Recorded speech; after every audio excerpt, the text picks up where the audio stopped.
एकदा एक माणूस तलाव सफर करायला गेलेला असतो.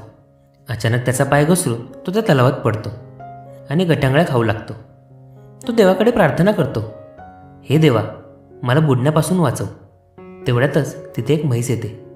ती म्हणते, तुला मी बाहेर काढू का? त्यावर तो म्हणतो, नको, मला माझा देव येईल वाचवायला. ते ऐकल्यावर म्हैस तिकडून निघून जाते. तोवर माणूस देवाकडे प्रार्थना करतच असतो.